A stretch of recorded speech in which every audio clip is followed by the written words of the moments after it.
Hello everybody, it's Claire here from Sewn by Claire, and today I'm bringing you another Lunar Lapin sew-along tutorial. And today we are going to be making Hugh the Hound, as seen on this picture here, who is the little dog. Now I must say a really big thank you to Jessica Wilding, who's one of my subscribers, who has donated towards the sponsorship of this video, and I'm really grateful to Jessica for that. I must also say a really big apology, or say sorry, and send a really big apology to Jessica, because I should have done this video sooner and I'm really sorry that I haven't, but I'm working on the basis that late is better than never, and so we're all going to sew Hugh together today, and I hope that due to Jessica's generosity that you actually find this video really helpful to you. Okay, so we have purchased the kit from Cool Crafting. It was £16 at the time of purchase, which is probably a couple of years ago now, and in that there is a kit opening video on my channel for Hugh. So if you're interested in buying Hugh and you want to see what you get, then there is a kit opening video that you can go and have a little look at for all of that. Now the pattern for Hugh is one by Sarah Peel of Cool Crafting. I'll pop their website address up here for you so that you can go and have a look at the patterns. And he is also found in this book here, which is Lunar Lapin Making New Friends, and Hugh is shown here in his outfit. Now, whilst I'm making Hugh the dog, I'm not going to be making his outfit, so my apologies for that. But I have stopped now making Lunar Lapin tutorials, but you may find others available if you do a search online for those. Also, if you search for other jackets that we've made and coats, there will be some tips in those videos that you can then apply to the coat for Hugh. So whilst it might not be an exact match, you will then be able to follow that along, and hopefully it'll give you some tips working with the felt and how to deal with the top stitching and all these kind of things. So I do hope that is helpful to you. We're going to split this into two parts because I want to show you the cutting out using the felt, and also about how to add seam allowance to your character parts, because I machine sew all of my characters, and well, as far as possible, because sometimes you can't machine sew everything, but where I can, then my preference is to machine sew, and I do like the finish that I get by doing that. So I'll talk about the pattern, how to add the seam allowance in order to make sure that you're have got the right size pieces of felt, and then we'll move on, and I'm going to refer you to the video for Clementine the Cat, which is on my YouTube channel already, in order that you can find out how to sew the body parts and the limbs by machine, because all of that is the same as for Hugh, and it'll just cut down on my need for recording time rather than referring you, and I can refer you back to those videos. So once we've done the cutting out for Hugh, then you're going to jump onto the Clementine the Cat video, because I would recommend that you actually do your body, legs and arms first before you move on to the head. And the head's going to come in the part 2 video, just because I think that'll be a little bit more succinct all together in one place, and hopefully I can fit it into one video and it won't be too long. That way, the reason why I always do the body and the limbs first is because by the time I get to finishing the head, I just want to have the body to sew it straight onto. I don't want it to sit on the shelf for me while I do the rest. And also it does get you used, if this is your first character, then sewing the arms and the legs and the body are a lot easier, generally speaking, than sewing the head, and so you'll get more familiar with using the felt where it's going to be covered by clothes in case you need that to hide any imperfections or anything like that. Hopefully you won't have anything, hopefully everything all goes really smooth, and if you follow along with the sew along video, then I don't foresee any problems for you, because everything is covered really well in that. Okay, let me just get my toile, because I made a toile of Hugh's head in order to see how he would actually go together, and then we'll talk about that. Okay, so here's my toile of Hugh's head.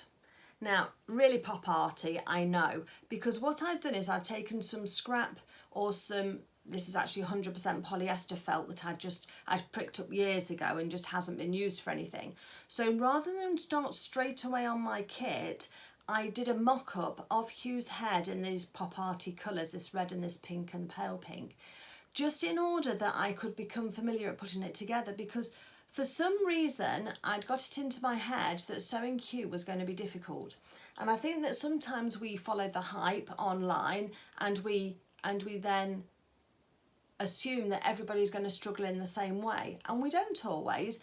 And luckily he went together really well. So I hopefully you agree. It's not that we've got the right size eyes in, but just for a little practice as to see how that all went together, then I was really fairly happy with that. My stitching is very rough. It's tacking stitches rather than finished stitches, but it will just give you an idea of how that head is going to look. The only place that I really didn't understand the instructions 100% was at these side bits here, and then I had to kind of interpret how I thought for under this neck. I hope you think that that's a good enough representation that you're happy to follow along with me, and if not, then you can refer back to the instructions at that point, but the rest of it, hopefully you'll agree, he looks fairly smart and that's all fairly dapper. The other thing that I had to do as well, not had to do, I didn't have to add any extra seam allowance onto the head parts at all. Everything on there is either machine sewn where it needs to be machine sewn, or it's hand stitched where it needs to be hand stitched. So I have followed the instructions for that. And most of it, apart from really putting the nose on and then sewing around here, could all be done by machine, which is great because that's how I prefer to do it. The only change that I'm going to make to this one is, and see how you feel about this, and it's the way that it is in the book, and I'll show you a picture in a second, is that if you look at the ears are two separate layers. So both ears, and it's correct, that's the way that it is in the book, are two separate sections like that, which I just find just a bit strange. So what I'm going to do is I'm going to show you how to add seam allowance onto the pattern pieces, because for my ears, for my final Hugh, I'm going to actually do these and put them together and then sew round them and then turn them out and use them that way. And I think I will be happier then with that finished result.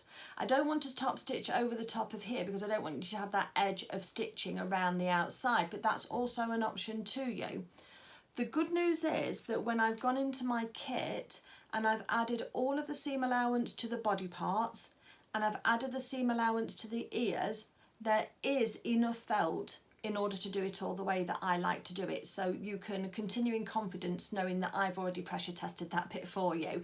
And I'll show you my layout so that you can then copy the same layout on your felt too. And then that hopefully will guarantee you success as well, as long as your piece of felt is the same as mine. And it should be, because they're all standard kits, aren't they? So if this is the first time you've made the character and you're not sure, just pick up some cheap felt from somewhere and literally just knock one up straight away. Have a go and just see how you feel, especially like me if you were a little bit nervous of this project, because whilst you might think it's wasteful or it's going to cost a lot of money to do that, the actual practice that you gain and the confidence you gain from making your chosen toile, it's Toile, it's a French word, it just uses practice garments and things like that for checking fit or construction. In this case we've used it to check the construction. Then I think that it's really valuable time well spent in order that you can feel more confident and you've ironed out any creases, and like the ears, we've made any changes that we might want to make in order to suit our aesthetic for the finished character. So I wanted to just sort of preface with all of that really, just to let you know where I was coming from, and that I'm also going to keep referring to this character head as well, so that we've got a reference point when I'm working with different areas and I can point out the different bits so that you can help you with the orientation of which bit we're sewing at one stage. So I hope you've enjoyed that introduction. It's a bit longer than one of my normal ones, but I just wanted to let you know where we were with Hugh and what we were going to do and how we were going to tackle him. Okay, so the first thing you're going to need to do is you need to go and get your pattern. So you can get that through the book, which you can sometimes find on Amazon. Sometimes you can find it at the Works at a good price as well. But also you can contact Cool Crafting directly, which is the home of Sarah Peel, who is the author, and that's the shop up in Cumbria. And there's a physical shop for Lunar Lapin where you can go and visit and pick up all of your supplies there if you want to and spend a very nice day out. So Hugh's in this book here, Making New Friends, and I've got a picture of him just here. And this is where I was saying about the ears. Can you see how the ears are 2 layers and they are separate in the book? You can see those 2 separate layers. So we're going to try and I'm going to do that a separate way, but I will also show you how to do the ears if you want to do it the original way as well. So if you like the way that it was meant to be with these 2 separate layers, and there's nothing wrong with it, this is all just down to purely choice, then I'll show you how to do those as well, because it's very similar.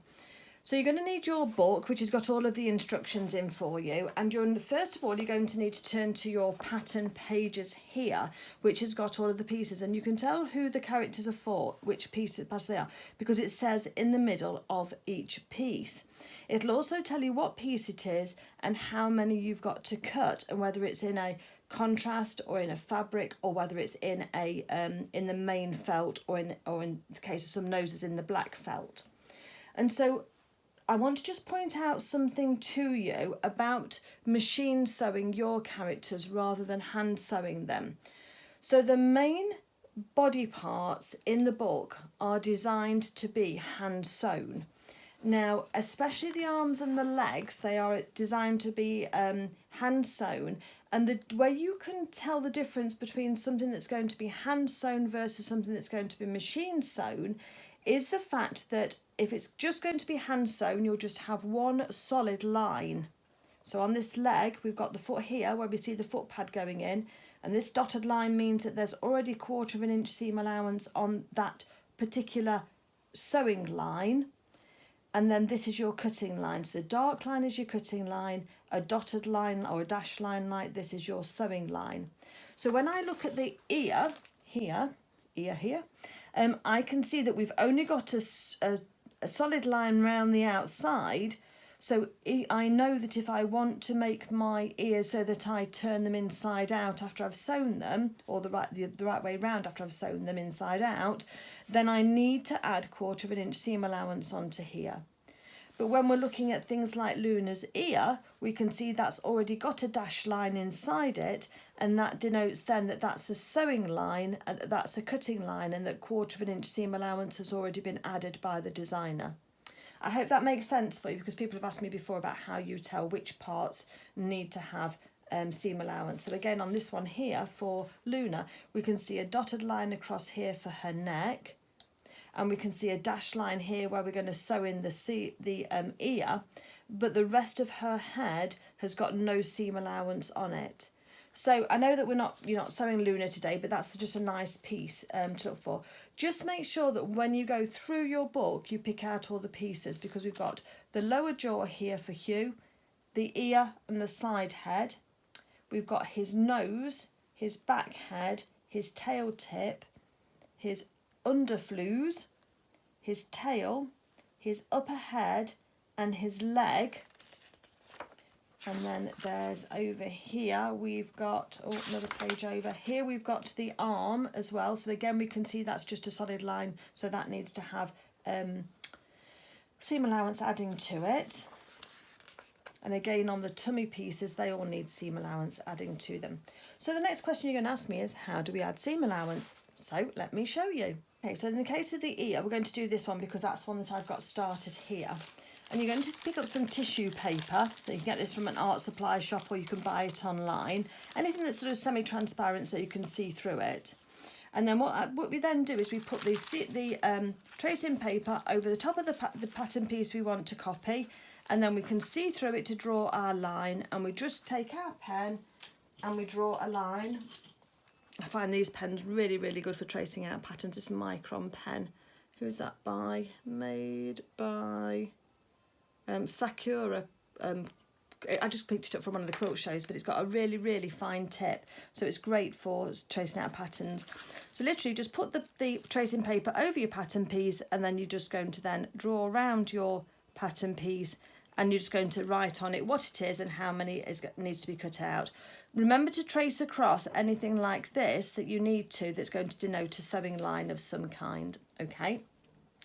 So that's what I did originally for this pattern piece when I was sewing Hugh's head. But now I want to add the seam allowance onto it. So that's what we're going to do next. So once you've traced off and got a line for your sewing line, this is going to be our sewing line now, but on here it's the cutting line. Then what we're going to do then is we're going to take our pen here and we are going to trace up, I use my seam gauge like this, and I find the 1/4 inch mark on it, and I lay that at right angles to the drawn line, and I make a little mark just like that, okay? And then I just travel along the whole of that line, and just at close intervals just make a little mark on my fabric, on my paper. And then what we can do once we've gone all the way round, so even on the curve, so on a straight line it's nice and easy because you can just do that straight along. But then as we come along here, I just keep my mark, my ruler, and the end of the tape measure, whatever you're using, at that line, and I can just trace that going round the corner. Then I know that this is going to mimic exactly what we need to draw out. So that's what I'm going to put in here. So we end up with dotted lines all the way round our pattern piece like this. Hopefully you can see those. And then all that I do then is I just join those dots together, all those lines, carry it on up, carry it on round as accurately as I can. And obviously if you're not on camera you can take as much time as you like, but I don't want you to get bored. So draw round those lines.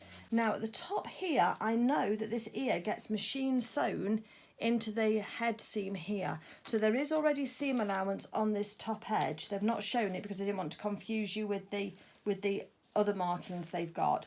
So here I'm just going to lay my ruler across the same line that's already there and just draw a line across. So in the end, you end up with your original pattern piece.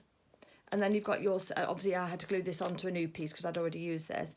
But then you're going to have your extra line round the outside, which is going to give you your 1/4 inch. Once you've finished, we can then snip this across and cut these out. And we have then got our pattern pieces with our seam allowance on.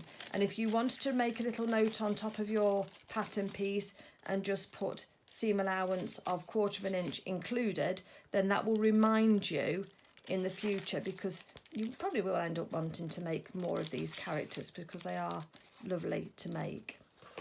So then you'll end up with your pattern piece here where you've got the original cutting line, which will now become our sewing line if we're doing it the way that I want to do it, or if you're doing it with 2 layers, that will be your cutting line and you don't need to add the seam allowance because you're not going to be turning them round.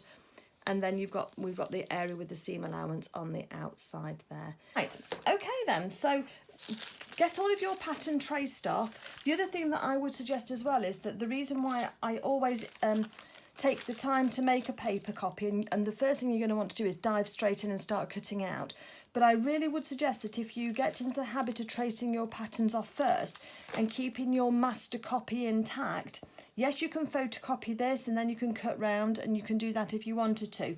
Just try, and whatever pattern you've got, try not to use the original, even if it's already on tissue paper, because if you then lose a part, I mean, look at how many pieces we've got for Hugh, we've got quite a few here, then you don't want to not be able to complete that character in the future because you've lost a pattern piece. So that would be my advice, is to trace everything off. It doesn't take that long once you get used to it, really, it doesn't. And it's just one of those things where you just think, well, one day I'll do that. And it's amazing how familiar you become with the pattern as well if you do just take the time to trace it off and just see different bits and think, oh, I wonder how that's going to work together, or what have you. But eventually it all makes sense and fits together like a jigsaw. Let me cut out the second ear and then we'll talk about the fabric. So in your kit, you're going to find these 3 main pieces of felt. In my kit, I also had a little bit of felt that was just an offcut here that they've used for putting the pins and the needles into. But you shouldn't need that piece of felt at all. That's just for holding everything together. The 3 main colours you need is your main fabric, which is in this brown, lovely toffee coloured brown. And you need your white, which is here. And then you need a little bit of black as well, all of which were in the kit. So then what I've done is I've taken all of my pattern pieces once I've added my seam allowance on, and I have then started to build this up. Now some pattern pieces you'll need to cut 2 of and they'll be exactly the same. And where though we've cut 2 and they're exactly the same, then we've got the felt double. So I've got 2 layers of felt here, if you can see.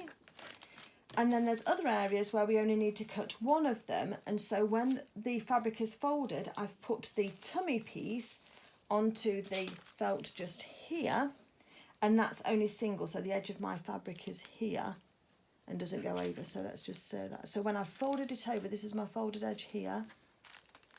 I've not taken it all the way up to the other side. I've left it a tummy width apart, because we don't need 2 of this tummy, we only need 1 piece of this tummy. You need 2 parts of this body, but only 1 part of this tummy.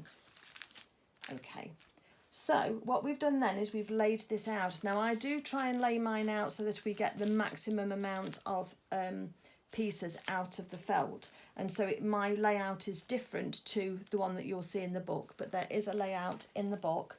Just bear in mind that the layout in the book assumes that there's no seam allowance on the body parts and on the arms and the legs, whereas we have now got some seam allowance on the arms and the legs, and therefore you may just need to move it around.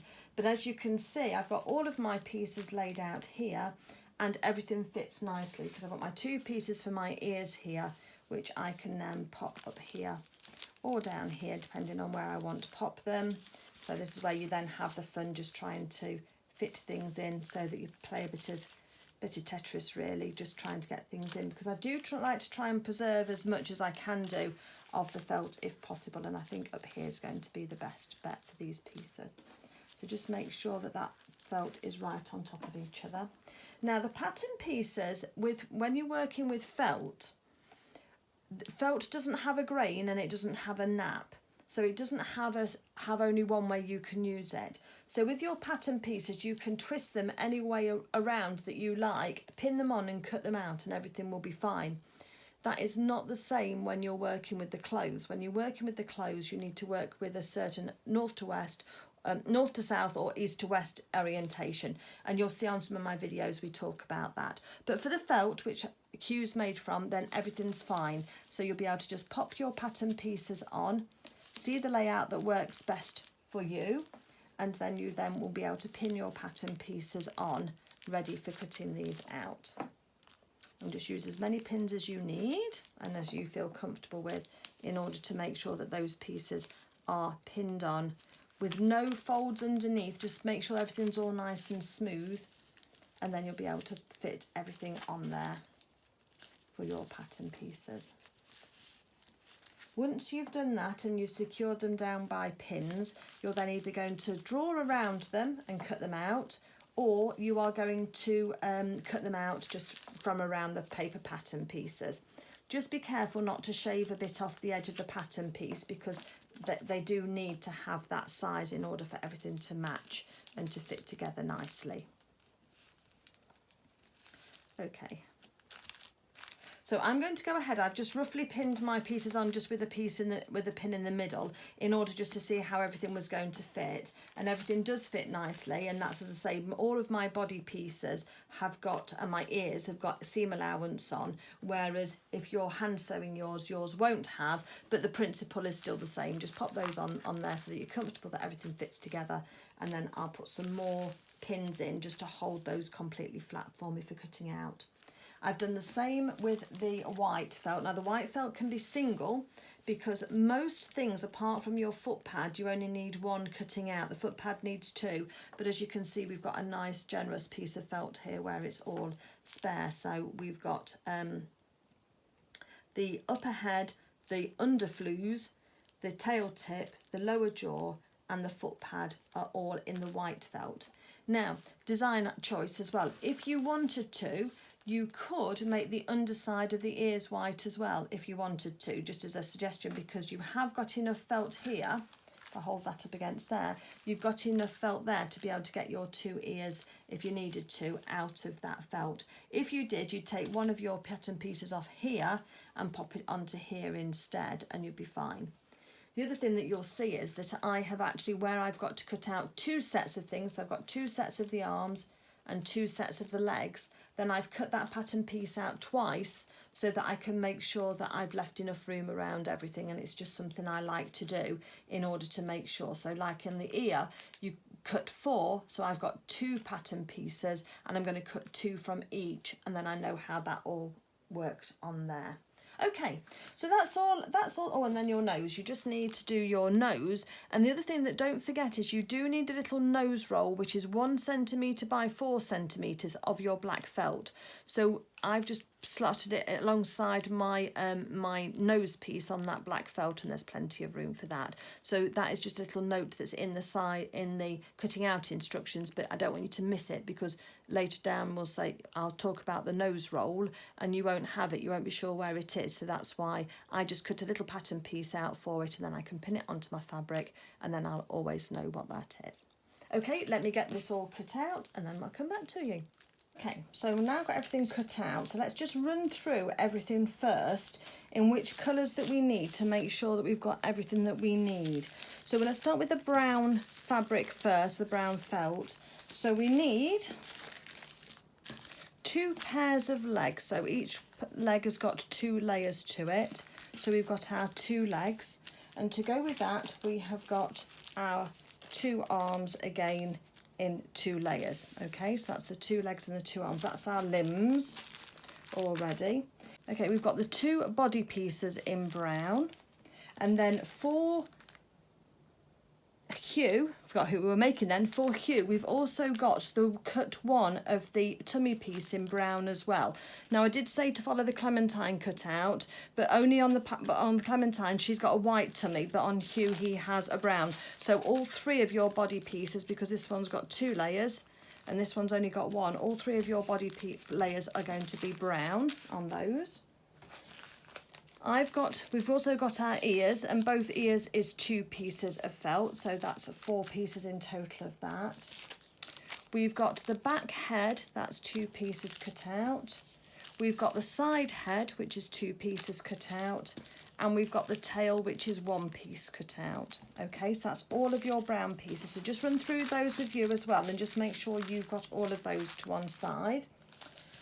On to our white felt, we've then got the upper head, which looks like this. We've got the lower jaw. We've got the underfloes, which is this strange shaped piece of fabric, and we've got the tail tip as well. We've also then got the foot pad as well that we've got 2 cut out of. And then for out of our black felt, we've got the nose piece cut out, and we've got our nose roll cut out, which is that 1 strip, which is 4 centimetres by 1 centimetre. The thing that I am going to do now, so I'm going to leave that now for where, it's right, I stopped myself halfway through the conversation, don't I? Sorry. So for all of these main pieces, that's all done. Just keep back your tail tip and your tail, because on this video I'm just going to show you how to do the tail, and then we'll put that to one side for later on until we finish the rest of the part. You'll then go on to the video where you will make the body and the limbs for Hugh exactly the same as you did for the video, as I did in the video for Clementine the Cat, and that's all there, using all of the bits in your haberdashery. You've got these bits to use and some buttons to use, so remember to refer back to your haberdashery for those, but that's all there. And then in the separate video that I'm going to do after this one, I'm then going to do the head for Hugh and use everything else that we've got to make, and that will just be a video on how to make the head. You can then go back to the Clementine video once you finish that to see how to put the body and the head together, and that will already be covered on that section. Okay, I hope that all makes sense. So let me now just put these to one side and we'll talk about the tail, and then we'll get the tail made, and then that's all ready, and then we'll move on to the head. So the first thing we're going to do is we're going to take our pattern pieces off our fabric and pop those to one side. Let's put our pins out of the way for now.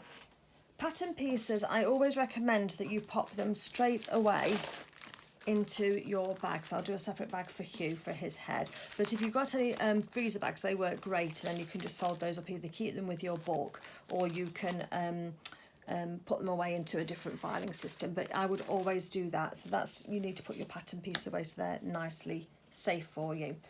Then with your felt, it doesn't matter which way you have as which up and which way you have as down, but you can have a little look. I think I'm going to have that way as my up.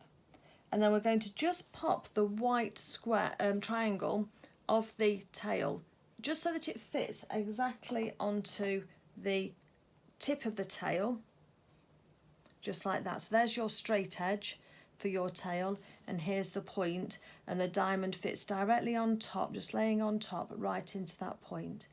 Now you can choose, you can either machine sew this tail on, which I think I'm going to do, or you can hand sew it on. It doesn't really matter. I'm going to machine sew mine because then it'll match the machine sewing on the rest of the character.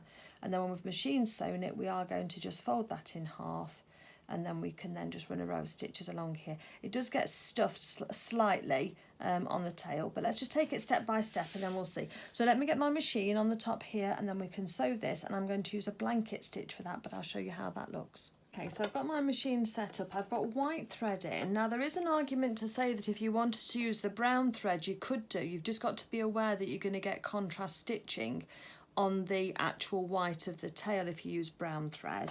You have got some thread in your kit that will be the right colour for using if you wanted to use that fabric and that colour thread. Now I'm going to just sew on this brown thread, brown scrap of felt, the stitch that I want to use, which is called a blanket stitch, because that's the stitch I'm going to use. You could also use a zigzag stitch if you wanted to, but they have different appearances. So let me just do a blanket stitch on here for you and just show you how that's going to look. So that stitch is number 28 on mine, and I'm just going to leave it at the standard settings, and I'll show you how that looks.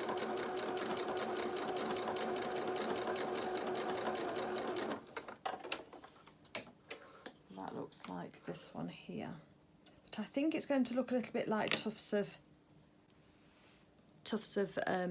thread, tufts of hair going into his tail. So sometimes using the contrast thread onto the darker fabric can make it look a little softer on that edge. I'm going to use the white on mine. The other stitch that I said you could use, let me just turn this around slightly, is a zigzag stitch. Let me just show you that one as well, just so that you've got an idea of how they're going to look. And then you can choose which you like. Obviously you can move your zigzags closer together should you wish, but those are the two stitches I would suggest if you're not going to do a hand stitch. This is the one I'm going to use because I shall follow the edge of the white with that stitch there, and then the legs of the blanket stitch are going to go into my white. But you could also, what I'm saying is you could also do it the other way. You could use the brown thread, and then you could have those little stitches going into the brown, sorry, the brown going into the white, and it would just look like fur going over. Again, you can experiment. This is where you get some design choices.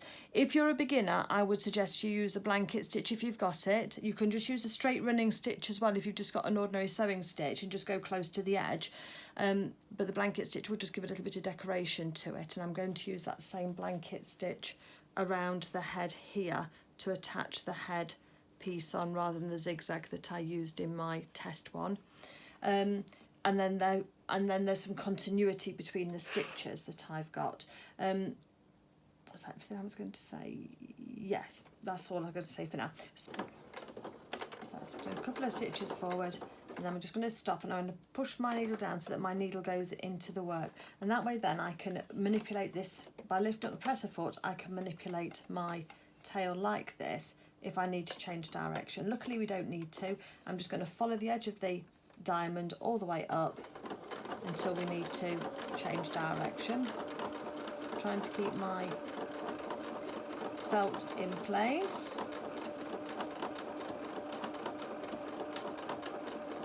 And then on the top, I'm going to stop just before we do the post point.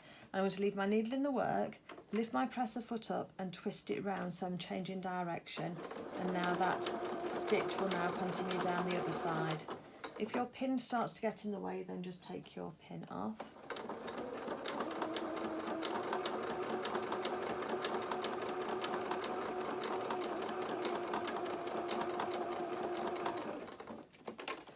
Take the needle out of the work and we can take that off, the starting and stopping threads off. So here we've got our little tail all starting to come together. This section here is just separate at the moment, that's okay. Once you've got the tail tip secure, you can then use your scissors and you can trim away underneath that little triangle of felt. Underneath there. Little triangles like this I always keep because they can be quite handy. I keep all of my scraps. I kind of operate a bit of a waste not, want not policy on that. And I can just see there's a little bit of just here. So I'm just going to shape this round now so that there's no brown showing when I want to fold this in half. So I'm just trimming off a little bit more just to make that just all sit together nicely. Because when I fold my tail in half, I want those joins to meet exactly together and I don't want any brown to be on the white and white to be on the brown. Just put a pin to hold it, and again down here.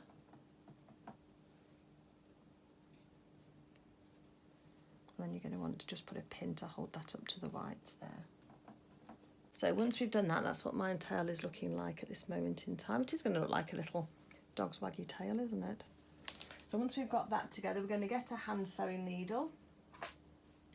I've got some white thread in first, so let's use that one. I'm going to put a knot at the end.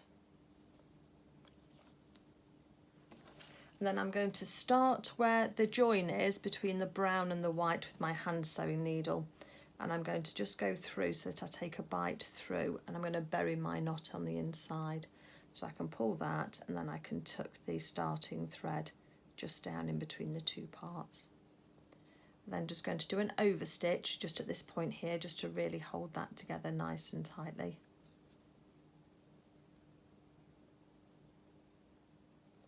That just anchors in at that point there, so I can take a pin out and take the pin out here, and then I'm going to very carefully just stitch the end of this tail together using whatever stitch you're comfortable with.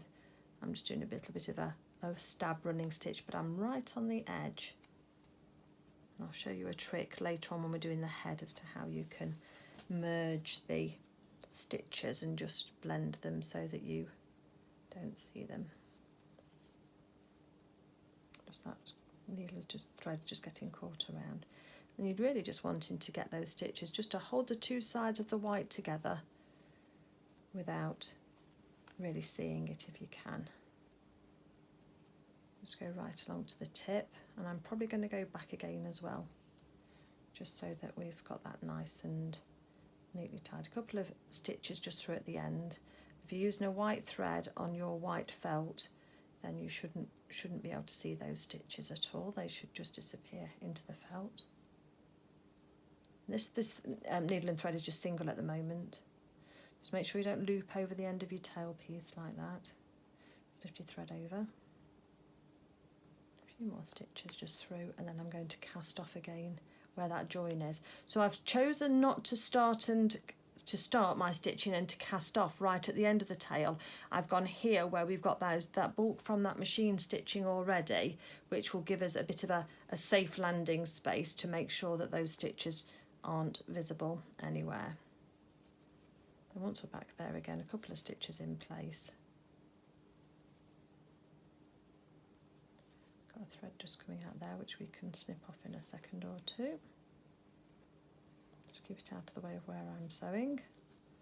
That's it. And then I'm going to now just run my needle and my thread along this seam between the two, so I'm not coming out on the other side, just be along that seam, and that's going to give me a nice long tail for that thread. And then I can just pull on it gently, snip it off, and that's going to take that off. Take that starting thread off there. So that's how my tail is looking. And then if you've got either a long pin or a felting needle, you can just fluff over the edges of the felt on that white where you've just sewn, and it's going to make this into a nice little fluffy tail at the end for him. So just do that side and then just come onto the side. It also helps hide your stitches. So if your stitches are not as neat as you'd like, don't worry, because you've just given him a lovely fluffy tail. And again, over these stitches just here, we can fluff up the felt again. It just softens those edges and just makes this all start to blend together really nicely. You can fluff up some of the brown as well if you want to. Just give it a little bit of texture and just soften those stitches. So by the time you've finished, we've got a nice little fluffy end to the tail.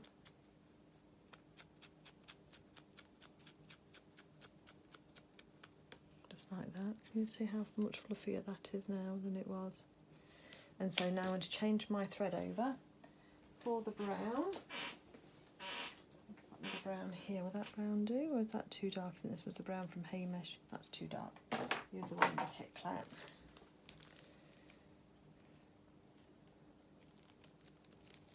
I've just got a piece of thread from the fabric, from the felt in the kit.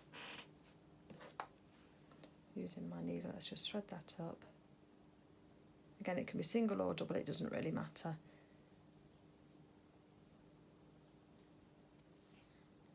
But not in the end. Move my pins out of the way. When you're making toys, just keep your spare pins in a pin cushion because you don't want them to get caught up in any stuffing. And then I'm going to take my needle and thread. I'm going to come through again up onto the brown stitches this time. Brown stitches only on that join of that tail because that's a nice strong point. Push the threads in and do a couple of stitches on the brown in place just to make sure that that thread's nice and anchored. And then again I'm going to do a few little stitches down the bottom here, just keeping those. I'm just doing a little back stitch, aren't I? But little running stitch or a little over stitch, whatever you want to do, will just hold the two sides of this tail together for you. I'll fluff up the felt again in a minute and just hide those stitches. Hand stitching is one of those things that gets neater the more you practice it, and the trouble is that quite a lot of people avoid it if they can, and then of course they then don't ever get the result that they would like on their hand stitching. So if you can push yourself to do a little bit every now and again, you'll be surprised at how much progress you will make when you're doing that. Obviously you don't have to if you don't want to, and you could just have run along, but I would suggest that you change your thread colour depending on which felt colour your stitches are going to be visible on, because that does make a big difference. And obviously you can make your design choice as we spoke about earlier, but that does make a big difference as to the finished character. Again, a few stitches in place, and I'm just going to take the end of my needle, poke it down the middle of the tail so you can't see it either side, and then just put a little bit of tension on the thread and then snip it off, and that will then hide that in there for you. Once you've done that, I'm then going to take my little pin again, and it's actually a felting needle, but I'm not using it like a felting needle, it's just that it's got a nice long feel to it, and I'm just fluffing up the felt over the top of those stitches, so you can see here where my stitches are visible, and here where I've started to just ruffle up that felt, and it will just hide those stitches for you. And obviously you can ruffle up a bit of the felt on the tail if you want to, just to give that a little bit more texture. Or just leave it flat if you want to. You can leave it like that side if you want to. That's the side without any fluffing up, and that's the side with the fluffing up. So you can, I like it a little bit fluffed up, I must admit, but it just depends on what you like.